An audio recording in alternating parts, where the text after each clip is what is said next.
गौसे आजम रजी अल्लाह ताला अन्हु के नाम से मौसूम मुबारक महीना चल रहा है।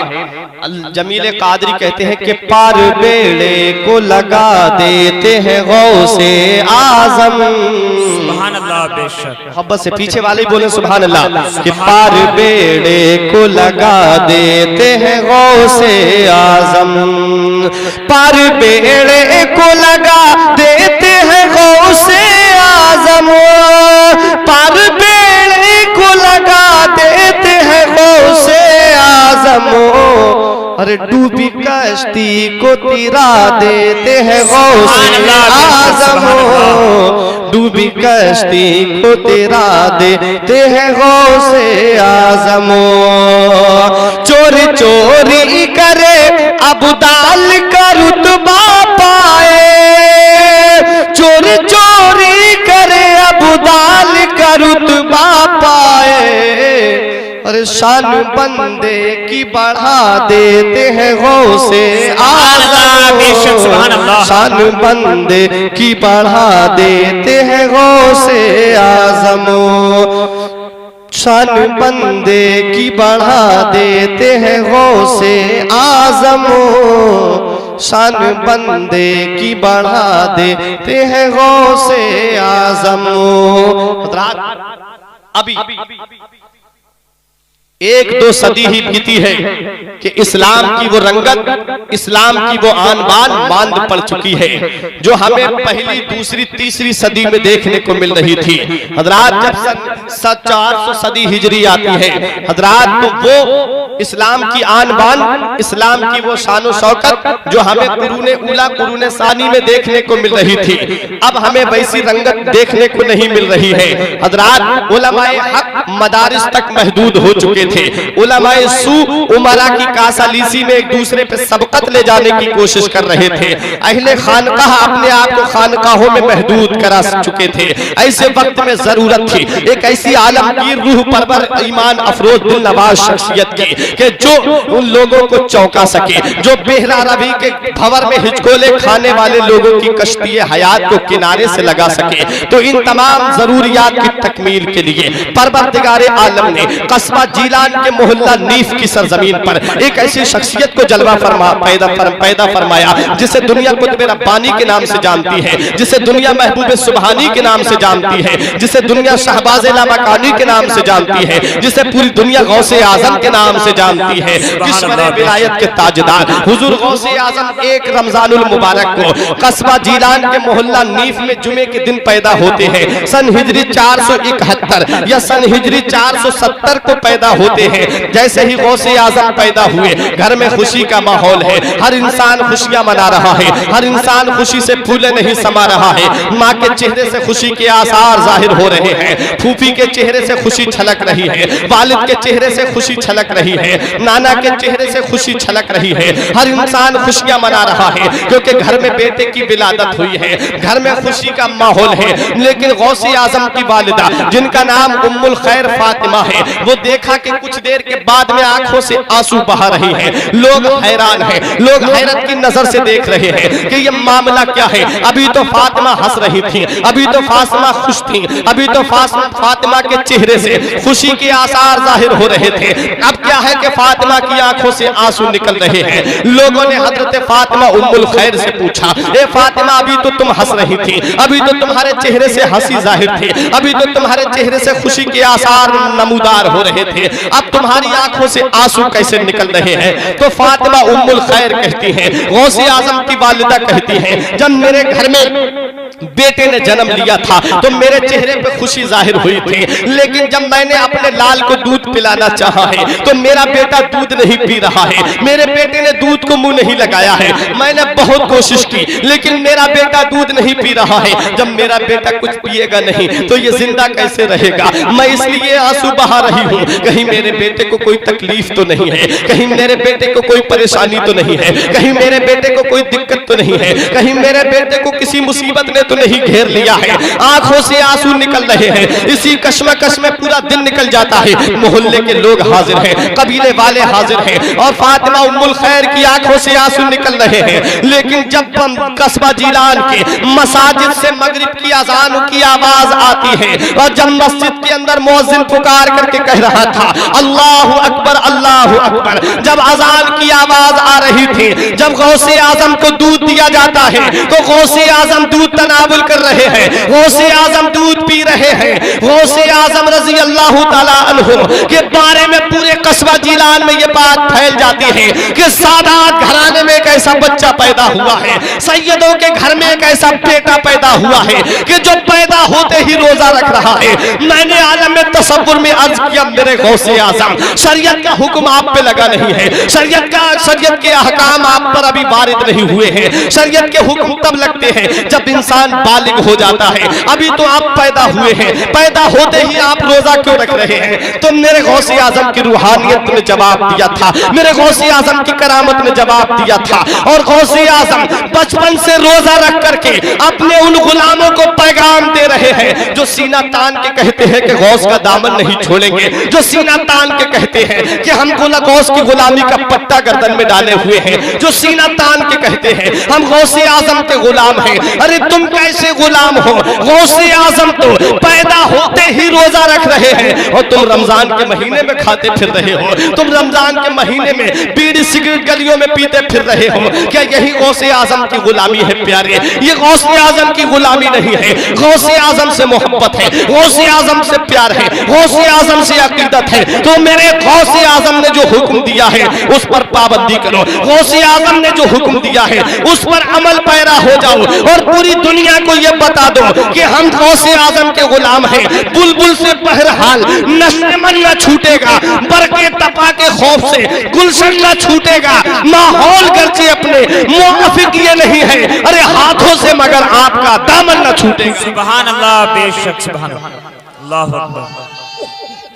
अल्लाह अकबर, या रसूल अल्लाह, या रसूल अल्लाह, नहीं छोड़ेंगे, नहीं छोड़ेंगे, या गौस जिंदाबाद, जिंदाबाद, आला हजरत, आला हजरत, आला हजरत, आला हजरत, जिंदाबाद, जिंदाबाद, अल्लाह अकबर, या रसूल अल्लाह। ये मेरे गौसे आजम की शान है।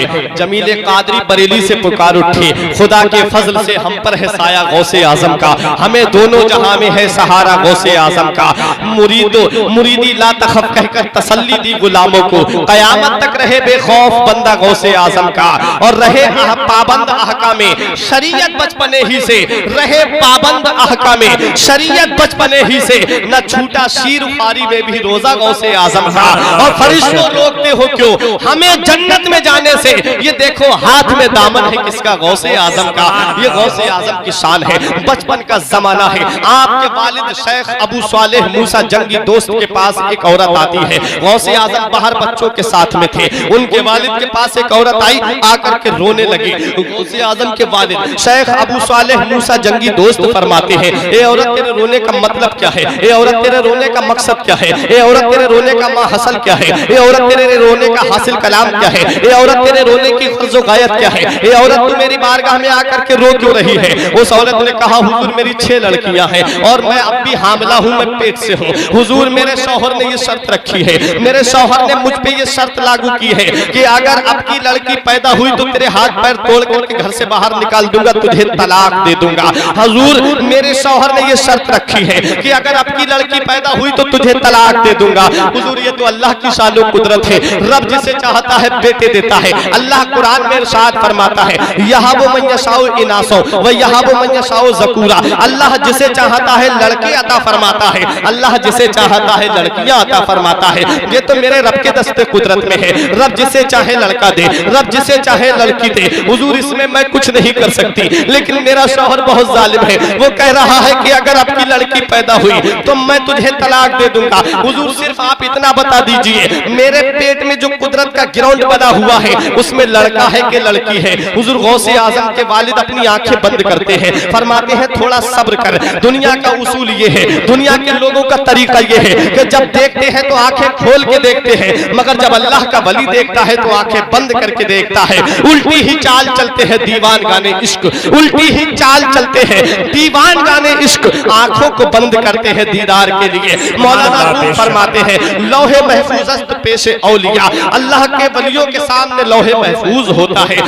गौसे आजम के वालिद ने आंखें बंद की और लौहे महफूज का मुताला करके बताया, ये औरत जो तेरे पेट में बच्चा परवान चल रहा है, ये औरत वो लड़की है, जा अपने घर पे जा। औरत ने जब इतना सुना आंखों से आंसू निकल पड़े, दरवाजे पर आई, औरत की आंखों से आंसू निकल रहे हैं। गौसे आजम ने देखा, बचपने का जमाना था, देखा कि औरत गौसे आजम के वालिद की बारगाह से रो करके जा रही है। गौसे आजम फरमाते हैं ये औरत तू इस बारगाह में आई है, अरे तुझे पता नहीं है तू कौन सी बारगाह में आई है? अरे ये बारगाह तो वो बारगाह है जहां रोता हुआ आता है तो हंसता हुआ जाता है, जहां अनकस आता है तो अकमल बना दिया जाता है, जहां नाकिस आता है तो कामिल बना दिया जाता है, जहां रहसन आता है तो रहबर बना दिया जाता है, जहां चोर आता है तो वली बना दिया जाता है। ये औरत तेरे रोने का मतलब क्या है? ये औरत तू रो क्यों रही है? औरत ने रोते हुए कहा, औरत ने पहले समझा कि ये बच्चे हैं, लेकिन बच्चे को क्या बताया जाए, लेकिन जब ज्यादा इसरार किया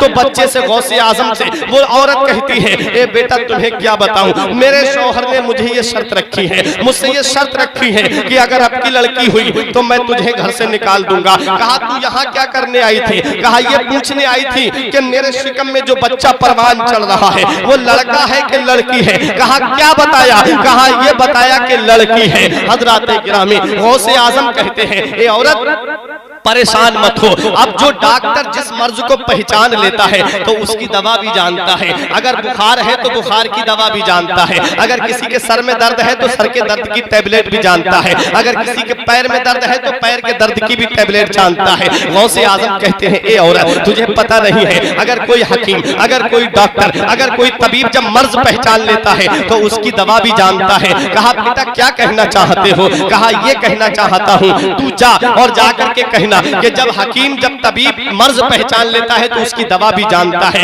अब आपने ये तो पहचान लिया है कि लड़की है, अब इसको लड़का भी आप ही बनाइए। औरत खुद हंसती हुई आई, आकर के गौसे आजम के वालिद ने देखा, कहा ये औरत अभी तो तू गई थी, क्या बात है, अंदर कैसे आ गई? कहा हुजूर जब आपने मर्ज पहचान लिया है, जब आपने मर्ज की शनाख्त कर ली है तो आपने ये जब ये पहचान लिया है कि पेट में लड़की है तो आप अब इसको लड़का बनाइए। गौसे आजम के वालिद कहते हैं मेरे यहाँ क्या फैक्ट्री रखी हुई है, मेरे यहाँ पर क्या गोदाम है जो मैं तुझे दूं? अरे जा तेरी तमन्ना पूरी नहीं हो सकती। औरत दरवाजे पर आई रो रही थी, गौसे आजम ने फिर अंदर कर दिया, कहा जा।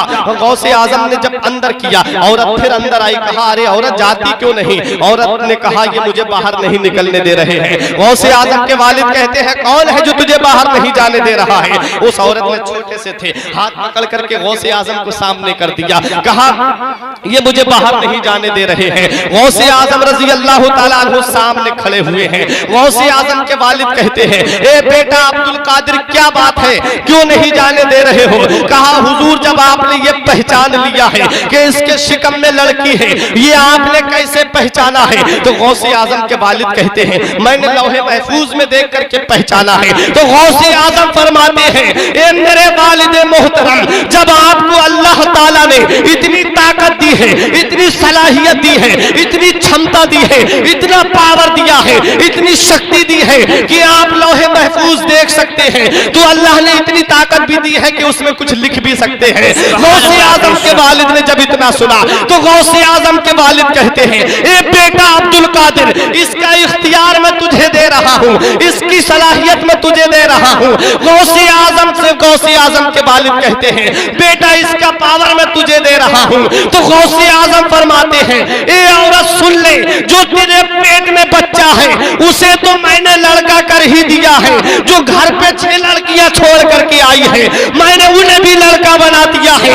वो औरत घर पे जाती है, समझ रही थी कि बच्चे हैं, लेकिन जब दरवाजे पे पहुंची थी, जब लड़की को आवाज दी थी, जब लड़की को आवाज दे करके पुकारा था, लड़की ने दरवाजा खोला, खोलने के बाद कहती है ए बेटी, एक दरवाजा खोलने के बाद कहती है, ए मेरी माँ, तुमने हमें लड़की का नाम लेकर के पुकारा है, लेकिन आज के बाद हमें लड़की मत कहना, क्योंकि हम 6 के 6 लड़का बन चुके हैं। ये मेरे गौसे आजम की शान है, ये मेरे गौसे आजम का पावर है, ये मेरे गौसे आजम की सलाहियत है, ये मेरे गौसे आजम की ताकत का आलम है। अरे जब गौसे आजम की ताकत का ये आलम है कि लड़की को लड़का बना सकते हैं, तो मदीने वाले आका की ताकत का आलम क्या होगा, मदीने वाले आका के पावर का आलम क्या होगा।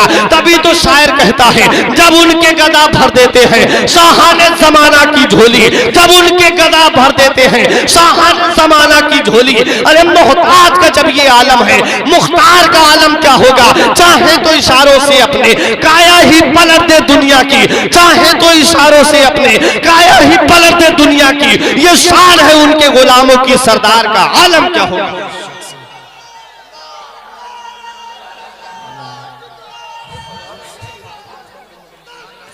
बेड़ा पार, बेड़ा पार।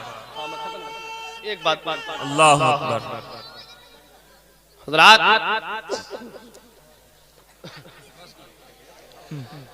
ये गौसे आजम की शान है, ये गौसे आजम का मर्तबा है।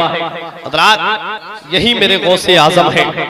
जिस तरह मेरे आका का मर्तबा तमाम नबियों में अफजल वाला है, ऐसे ही जिस पे लफ्ज़े वली बोला जाता है, जिस पर लफ्ज़े वली का इतलाक होता है, उन सब के सरदार मेरे गौसे आजम रज़ी अल्लाह ताला अन्हु हैं।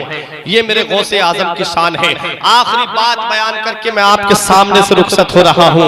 मेरे गौसे आजम रज़ी अल्लाह ताला अन्हु ने बगदाद की जामा मस्जिद से ऐलान किया था, कदमी हाज़िही अला रग़बते कुल्ले वलील्लाह, कि मेरा ये कदम हर अल्लाह के वली की गर्दन पर है। कदम से मुराद मर्तबा है। मैं ये भी बताता चलूं, गौसे आजम रज़ी अल्लाह ताला अन्हु ने फरमाया, मेरा ये कदम हर अल्लाह के वली की गर्दन पर है। हज़रात गिरामी, ये गौसे आजम ने जब फरमाया था तो आपके मजमे में उस वक्त तकरीबन 250 औलिया किराम मौजूद थे। सबने गौसे आजम के कदम को उठा करके अपनी गर्दन पर रख लिया था। लेकिन आज तो इंटरनेट का जमाना है, आज तो मीडिया का जमाना है, आज तो सैटेलाइट का जमाना है, आज तो अखबार का जमाना है। लेकिन वो वक्त ऐसा वक्त था, वो दौर ऐसा दौर था, इंटरनेट का जमाना नहीं था, मीडिया का जमाना नहीं था, सैटेलाइट का जमाना नहीं था, अखबार का जमाना नहीं था। गौसे आजम बगदाद की जामा मस्जिद से ऐलान कर रहे हैं, और हमारे ख्वाजा हिंदुस्तान के राजा, और कैसे हिंदुस्तान के राजा है,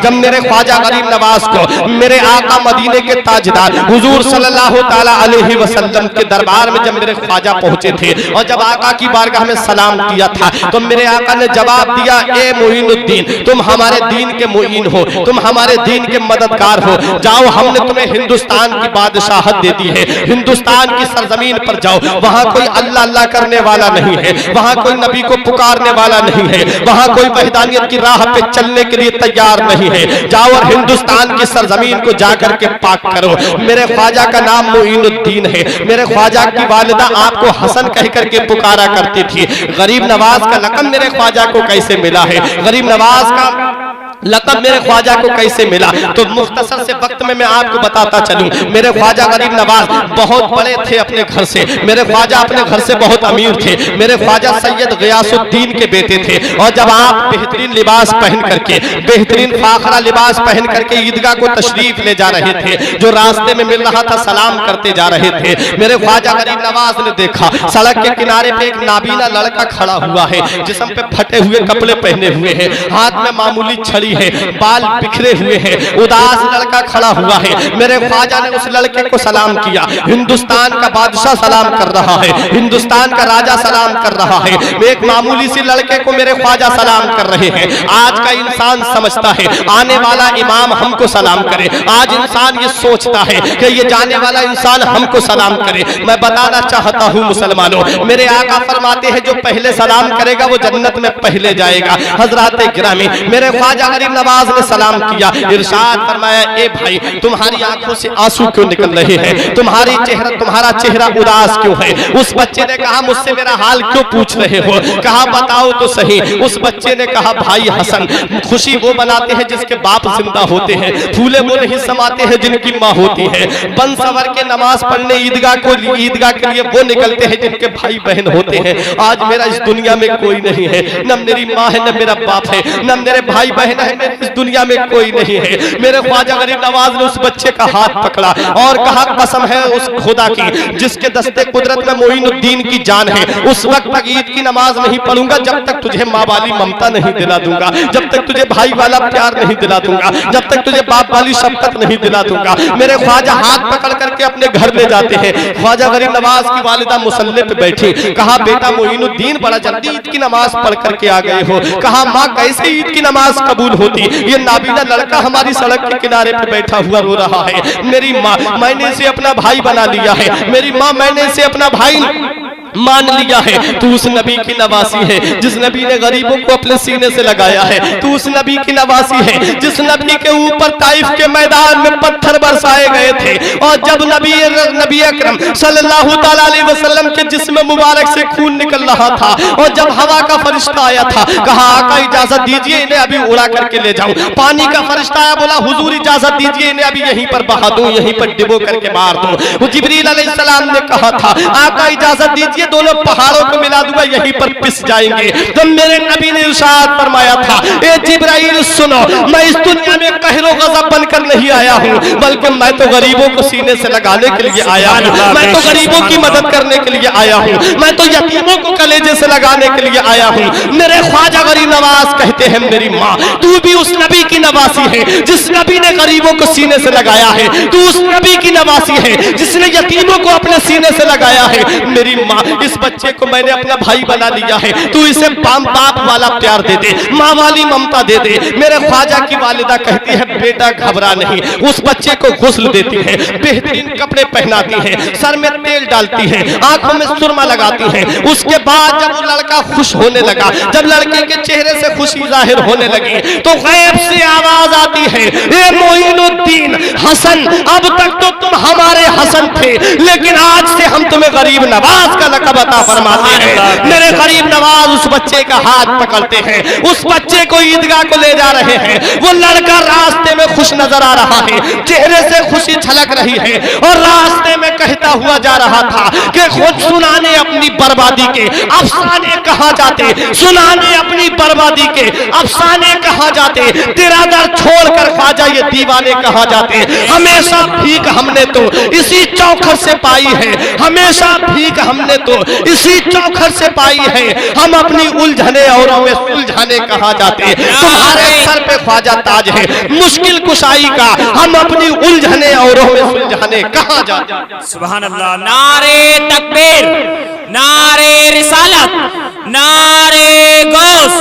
नारे गौस, मसलके आला हजरत, मसलके आला हजरत, सरजमीने घुंसा, सरजमीने घुंसा, नारे तकबीर। ये मेरे ख्वाजा गरीब नवाज हैं। अब हिंदुस्तान की सरजमीन पे तशरीफ ला रहे हैं। लाहौर के पास में उस बादशाह से मुलाकात हुई जिसका नाम शहाबुद्दीन मोहम्मद गौरी था, जिसने हिंदुस्तान पर हमला किया था, लेकिन हिंदुस्तान के राजा से मात खा के गया था, हिंदुस्तान के राजा से शिकस्त खा के गया था, हिंदुस्तान के राजाओं से हार करके गया था। मेरे ख्वाजा के साथ में चंद लोग हैं, हाथ में तस्बीह, बगल में मुसल्ला और लब पे अल्लाह अल्लाह करते हुए मेरे ख्वाजा हिंदुस्तान तशरीफ ला रहे हैं। मेरे ख्वाजा गरीब नवाज को जब शहाबुद्दीन मोहम्मद गौरी की फौज ने देखा था, चेहरे से मुसलमान लग रहे हैं, मेरे ख्वाजा को सलाम किया, कहा, बाबा कहाँ जा रहे हो? फरमाया, हिंदुस्तान जा रहा हूँ। कहा, जाने से पहले जरा हमारे बादशाह से मुलाकात कर लो। मेरे ख्वाजा गरीब नवाज ने शहाबुद्दीन मोहम्मद गौरी से मुलाकात की। शहाबुद्दीन मोहम्मद गौरी कहता है, बाबा कहाँ जा रहे हो? फरमाया, हिंदुस्तान जा रहा हूँ। बोला, हिंदुस्तान मत जाओ, वहाँ कोई अल्लाह अल्लाह करने वाला नहीं है, वहाँ कोई नबी को पुकारने वाला नहीं है, वहाँ कोई वहदानियत की राह पे चलने के लिए तैयार नहीं है, वहां तो कोई आली मदद कहने वाला नहीं है, हिंदुस्तान में अपना कोई नहीं है। मुझे देखो, मैं इतनी बड़ी फौज लेकर गया था, मैं इतना बड़ा लश्कर लेकर गया था, मैं एक से एक कलियल जवान लेकर गया था, मैं एक से एक नौजवान लेकर के गया था, इतनी बड़ी फौज लेकर गया था, अपने साथ तलवार वालों को लेकर के गया था, अपने साथ बर्छी वालों को लेकर के गया था, अपने साथ भाले वालों को लेकर के गया था, अपने साथ नेज़े वालों को लेकर के गया था, लेकिन मैं हिंदुस्तान के राजा से शिकस्त खा के आ रहा हूं, मैं हिंदुस्तान के राजा से मात खा के आ रहा हूं, मैं हिंदुस्तान के राजा से हार कर आ रहा हूं। बाबा तुम हिंदुस्तान मत जाओ, तुम मेरे ख्वाजा फरमाते हैं, ए शहाबुद्दीन मोहम्मद गौरी सुन ले, जब तू हिंदुस्तान गया था तो अपने तलवार पे भरोसा करके गया था, जब तू हिंदुस्तान गया था तो नेज़े पे भरोसा करके गया था, जब तू हिंदुस्तान गया था तो बर्छी पे भरोसा करके गया था, जब तू हिंदुस्तान गया था तो अपने लश्कर पे भरोसा करके गया था। मैं हिंदुस्तान जा रहा हूं, तलवार पे भरोसा करके नहीं जा रहा हूं, नेज़े पे भरोसा करके नहीं जा रहा हूं, बर्छी और भाले पे भरोसा करके नहीं जा रहा हूं। जब तू हिंदुस्तान गया था तो अपने लश्कर पे भरोसा करके गया था, मैं हिंदुस्तान जा रहा हूं, मदीने के ताजदार पे भरोसा करके जा रहा हूं, उम्मत के गमख्वार पे भरोसा करके जा रहा हूं। मेरे ख्वाजा से किसी ने पूछा था, ए बाबा तुम हिंदुस्तान जा रहे हो, खाने को खाना नहीं है, पीने को पानी नहीं है, चलने को सवारी नहीं है, लड़ने को तलवार नहीं है, कौन सी ताकत पे भरोसा करके जा रहे हो, कौन सी साथ पे भरोसा करके जा रहे हो? तुम मेरे ख्वाजा ने जवाब दिया था, न ताकत पर, न तकवा पर, न ज़ुहद व इत्तिका पर है, न ताकत पर, न तकवा पर, न ज़ुहद व इत्तिका पर है, हमारा नाज जो कुछ है मोहम्मद मुस्तफा पर है। ये मेरे ख्वाजा गरीब नवाज हैं, फरमाते हैं हमारा नाज जो कुछ है मोहम्मद मुस्तफा पर है। तू जब हिंदुस्तान गया था तो तलवार पर भरोसा करके गया था, हम हिंदुस्तान जा रहे हैं, तलवार ना नेजा ना सिपर लेके चले हैं, तलवार ना नेजा ना सिपर लेके चले हैं, हम घर से मदीने की नजर लेके चले हैं। वो ख्वाजा गरीब नवाज है, खुरासान की पहाड़ियों में इबादत कर रहे हैं, खुरासान की पहाड़ियों में मुजाहिदा कर रहे हैं, गौसे आजम बगदाद की जामा मस्जिद से ऐलान कर रहे हैं, मेरा कदम हर अल्लाह के वली की गर्दन पर है। वहीं से ख्वाजा गरीब नवाज आवाज लगाते हैं, गौसे आजम आपका कदम सिर्फ मेरी गर्दन पर ही नहीं है, आपका कदम तो मेरे सर पर भी है, आपका कदम तो मेरी आंखों पर भी है। बरेली की धरती से मुफ्ती आजम पुकार उठे, खिला मेरे दिल की कली गौसे आजम, मिटा कल्ब की बेकली गौसे आजम, तेरे रब ने मालिक किया तेरे जद को, तेरे घर से दुनिया पली गौसे आजम, जो डूबी थी कश्ती वो दम में निकाली, तुझे ऐसी कुदरत मिली गौसे आजम। ये दिल ये जिगर है, ये आंखें ये सर है, जहां चाहो रखो कदम गौसे आजम। आला हजरत फरमाते हैं, वाह क्या मर्तबा ऐ गौस है बाला तेरा, ऊंचे ऊंचों के सरों से कदम आला तेरा, सर भला क्या कोई जाने के है कैसा तेरा, औलिया मलते हैं आंखें वो है तलवा तेरा। अल्लामा हसन फरमाते हैं, असीरों के मुश्किल कुशा गौसे आजम, फकीरों के हाजत रवा गौसे आजम, घिरा है बलाओं में बंदा तुम्हारा, मदद के लिए आओ या गौसे आजम, सरों पर जिसे लेते हैं ताज वाले, तुम्हारा कदम है वो या गौसे आजम, कहे किससे जाकर हसन अपने दिल की, सुने कौन तेरे सिवा गौसे आजम। ऐ ईमान वालो अल्लाह से डरो और सच्चों के साथ हो जाओ। परवरदिगार आलम से यही दुआ है कि अल्लाह रब्बुल इज्जत हम सबको सच्चों में रखे, अच्छों में रखे और शरीयत मुताहरा पर अमल करने की तौफीक अता फरमाए, नमाज पंजगाना पढ़ने की तौफीक अता फरमाए। परवरदिगार आलम हमारे सलीम मोहम्मद भाई और हमारे गौस मोहम्मद भाई की वालिदा की मग़फ़िरत फरमाए, उनके गुनाह सगीरा और कबीरा को माफ फरमाए। हम लोगों के कारोबार में दिन दूनी रात चौगनी तरक्की अता फरमाए। परवरदिगार आलम से यही दुआ है, मेरे कुछ अर्ज करने में गलती हुई उसे माफ फरमाए। पूरा मजमा मेरे साथ कलमा तैयब पढ़े, ला इलाहा इल्लल्लाहु मुहम्मदुर रसूलुल्लाह सल्लल्लाहु अलैहि वसल्लम। आप अपनी